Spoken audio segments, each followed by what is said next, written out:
Welcome to Snyder's Inc., where the fun never ends. Reactions, gaming, and more with Josh as your friend. Tune in, buckle up, it's a ride you don't wanna miss.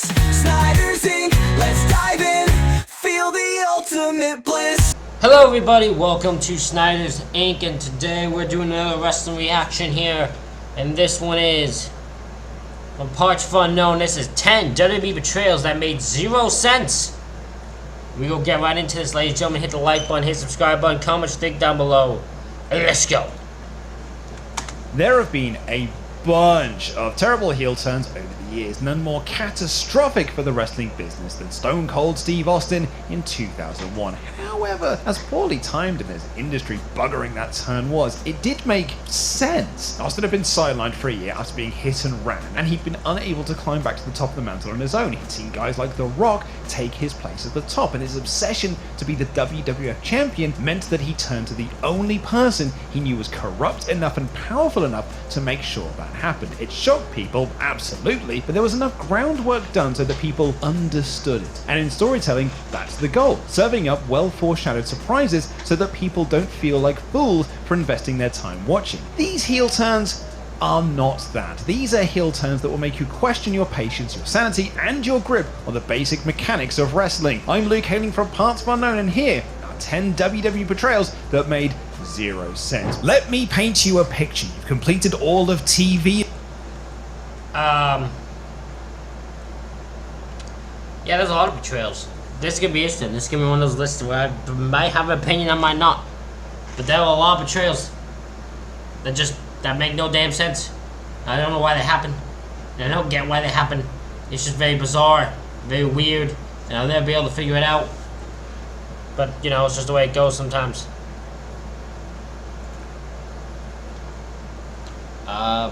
We gonna get right into this. We're gonna skip the ad. They want advertisement. They can pay me. Now, on with the list. Honorable mention. Why did Brock turn on Cody? No, seriously, someone tell me why though. Number 10, Shayna hates success. Well, this absolutely was not supposed to happen at this year's SummerSlam, and it shows. Ronda and Shayna had been subtly working the storyline since the end of last year, with Ronda helping Shani Baz recapture that killer/vampire instinct with which she burst onto the main roster in 2020. Fans could see where it was going, and it made a bunch of sense. Tag for a while, capture the gold, build up the division, lose the belts after around 6 months, betrayal, deeply personal feud for WrestleMania, but Ronnie's off after SummerSlam, so whoops, gotta do it all now, at a point in the storyline where it made no sense for Shayna to turn. She'd been on a decline in her career. Ronda stepped in, now Shayna was a champion with her friend, things were good, and that's when she batters her friend because she made wrestling no fun anymore? Sure, Jan, not her fault obviously, but even WWE knows this was a Franken story that was rushed to the point that it broke our interest. Number 9, Lita. Yeah, very bizarre. It is a very bizarre situation. The betrayal I didn't expect. I wasn't even watching the show. I missed the show. I missed Money in the Bank when it happened, and I was so confused with it.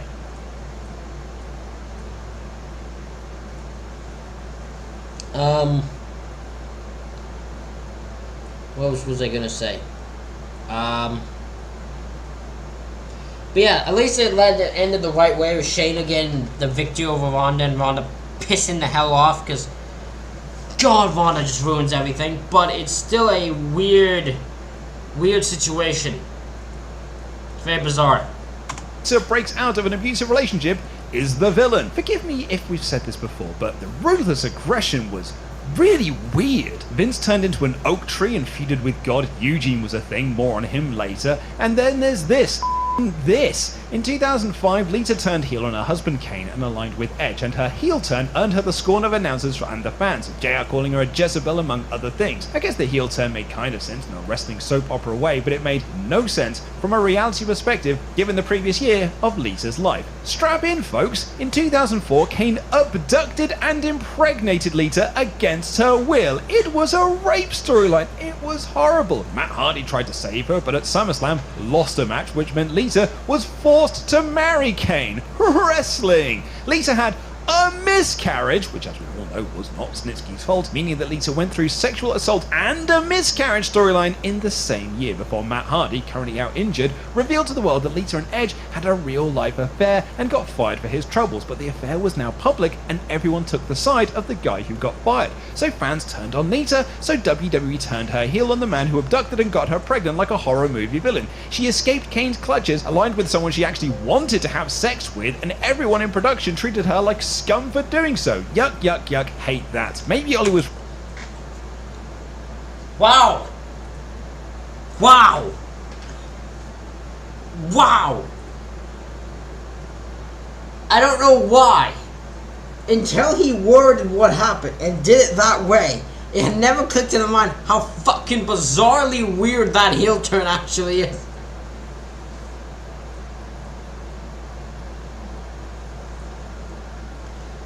Alright, now that they brought it up, I get it. I absolutely get it now. That is really weird. That is next level weird. Yeah. I get it now. Okay. That's a weird ass heel turn. Yeah. That's a weird heel turn. Right, this was worse than the Katie Vick story. And hey, speaking of Edge, number 8, Edge is kicked out of the Edge fan club. Baffling. Like Lita, like Shayna, this is another shock swerve WWE executed as a way to compensate for real life intruding into their kayfabe. Edge was going through a midlife crisis at the time. Instead of starting a band or wearing Hawaiian shirts, he created a hot topic cult that once had a match that ended by the lights being turned off. It's a common phase that a lot of men go through. I opted for the Hawaiian shirts. The Judgment Day formed by Edge turning heel on AJ Styles, and it did make a bunch of sense. Not sure why feuding with AJ made Edge turn into a combination of Blade and Shao Kahn, but whatever. But what made no sense was Edge being abruptly kicked out of the group 2 months after he put them together. Why did WWE do this thing? Because Cody went and got hurt and Raw was short on top babyfaces. They tried to explain it away, and it was because Edge thought that he was the leader and this group shouldn't have leaders, but then Vince sort of became the leader, and that was all very confusing and very unsatisfying. It's like Grimace kicking Ron. Edge is... Listen, I get that Edge has just had his last match or something. Okay, I get it. So Edge is very, very fondly in our hearts right now. But Edge's fucking storylines in this recent run have been so weird. So fucking weird. It's just not made any sense, almost any of them. I think the only one that did was Randy Orton. And even then, not fully. It's just a bizarre situation, like... I don't know what Edge was thinking with most of these storylines. It just... Literally, did Edge have a single story? I think the only one that did maybe was the WrestleMania main event. That was the only one that had any sort of sense one. The one with him, Roman, and Bryan. I think that's the only one that had any sort of actual sense to it. Every other one was just really, really weird. None of them made any sense. None of them were good. McDonald Actually, the only one was okay. The only one was pretty good, except for the actual Mania match.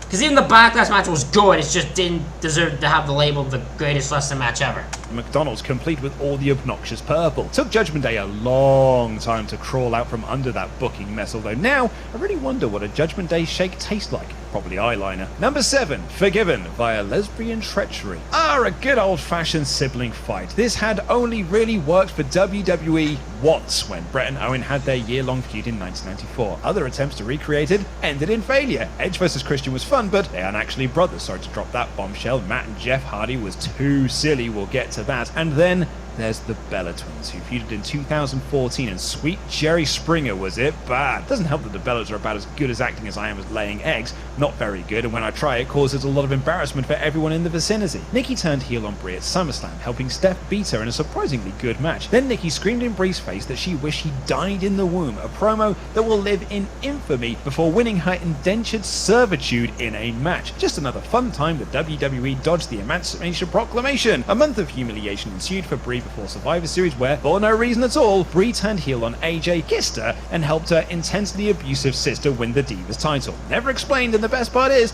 the match between Steph and Brie that started this whole thing was built around Daniel Bryan, but when Brie turned and Bryan was on Raw the next night, never mentioned. WWE is held together with packing tape. Number 6, Taker has a great and sincere appreciation for Vince's ass. Why did you have to word it like that? Why, literally, why did you have to word it like that, Luke? Luke, my man, why did you have to do it like that? That sounded... No, don't do that.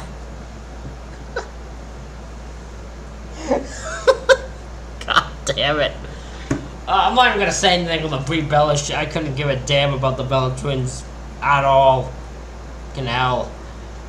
But then he said that and my brain's gone.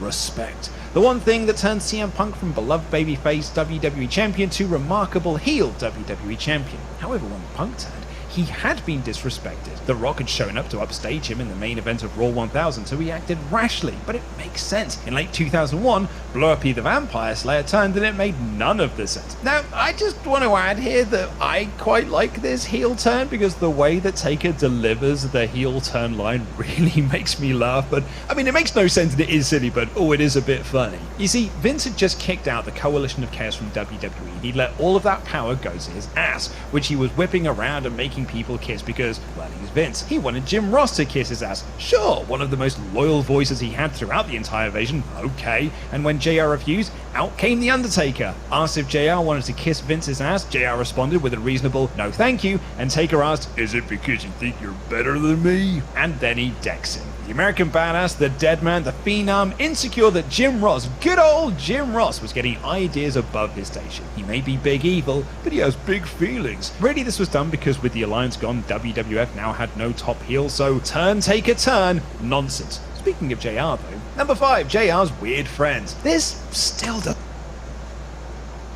The Taker, in fairness, the Taker heel turn was somewhat fun. Like, he won the hardcore title.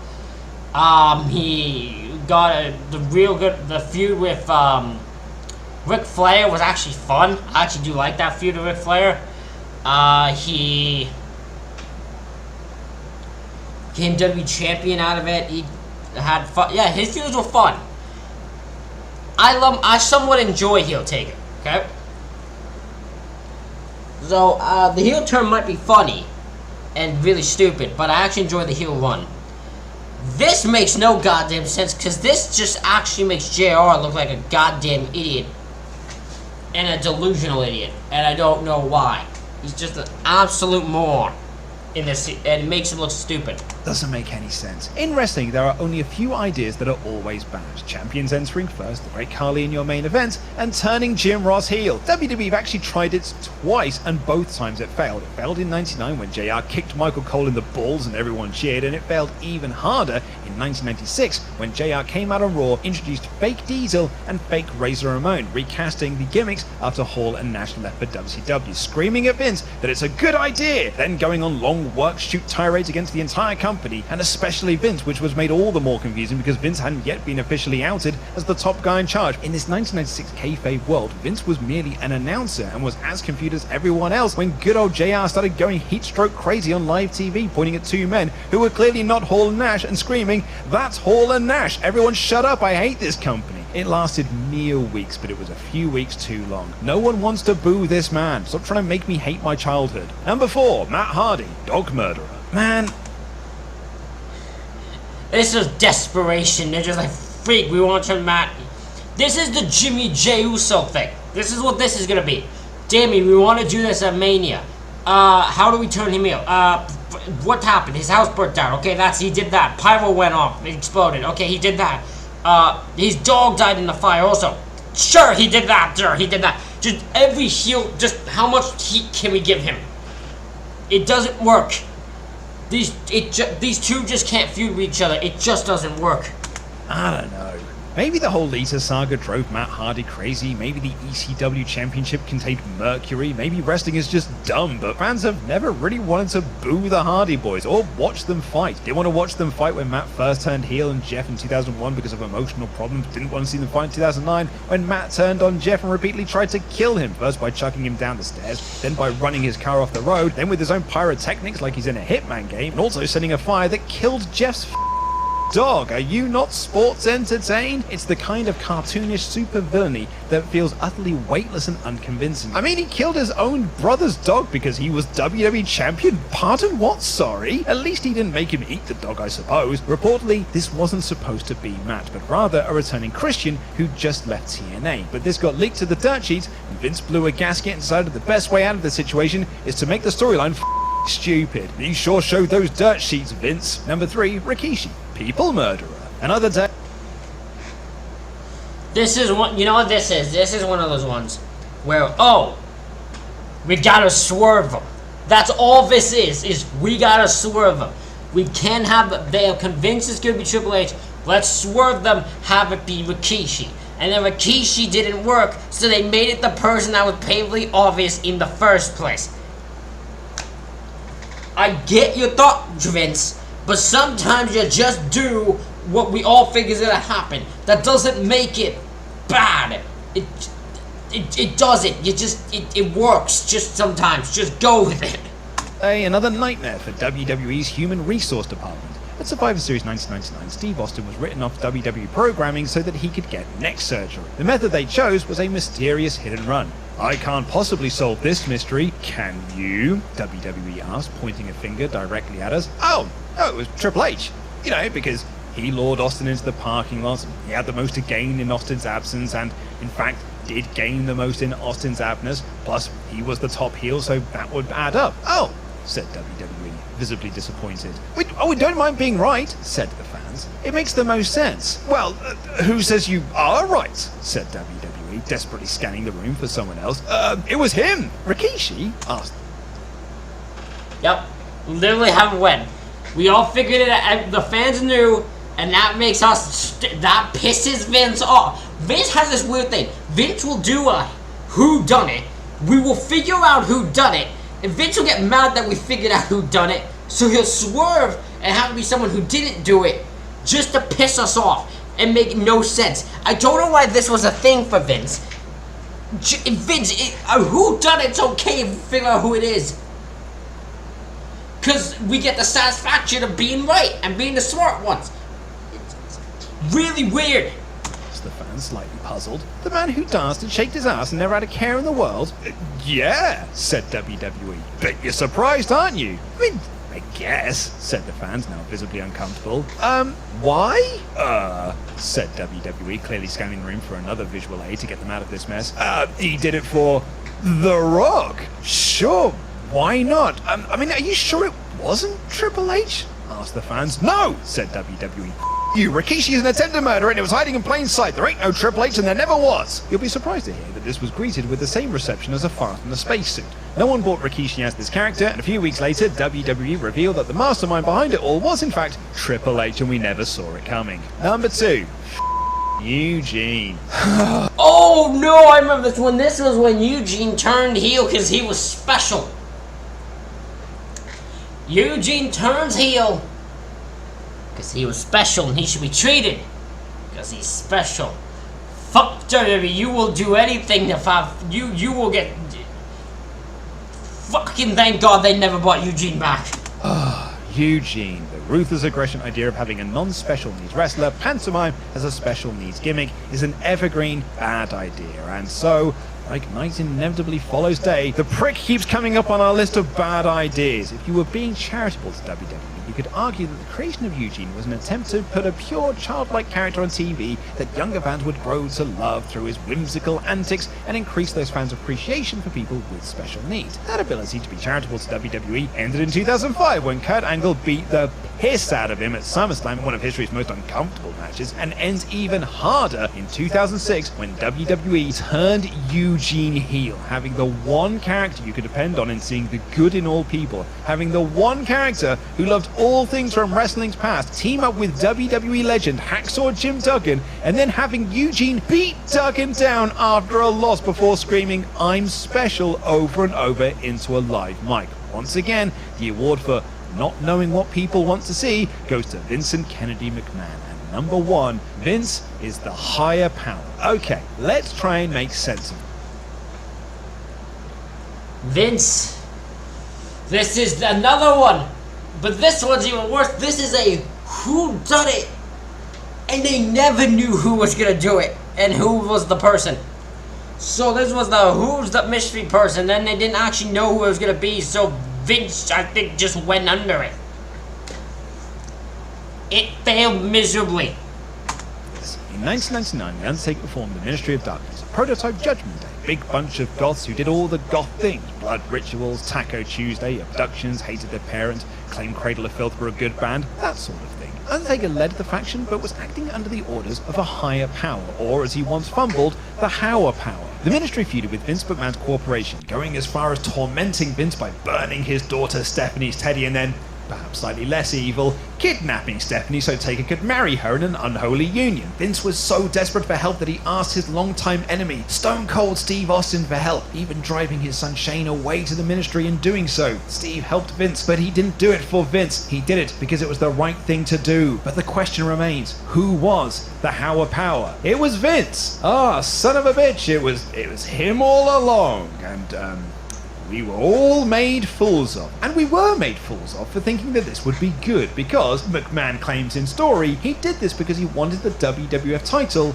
of Stone Cold. Despite the fact the higher power was mentioned before Austin won the title at Mania 15, which means that Vince put this whole plan into action, a plan that would involve kidnapping unwitting members of his own family and taking the belt off his guy. It is pure and undiluted, my first improv class bullshit. There's lots of rumours of who the Hauer Power was going to be, from Jake the Snake Roberts to Christopher Daniels to the Jackal, now known to us today as Don Callis, but one thing is clear, Vince was not the plan from the outset, and that's because, like Hornswoggle after him, there was no answer when this story was started.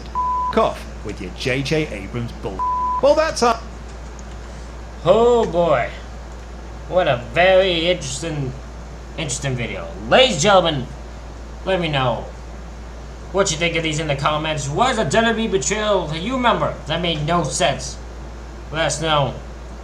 And let me know in the comments. Hit the like button, hit the subscribe button. Thank you all for watching. I'll see you all for the next one.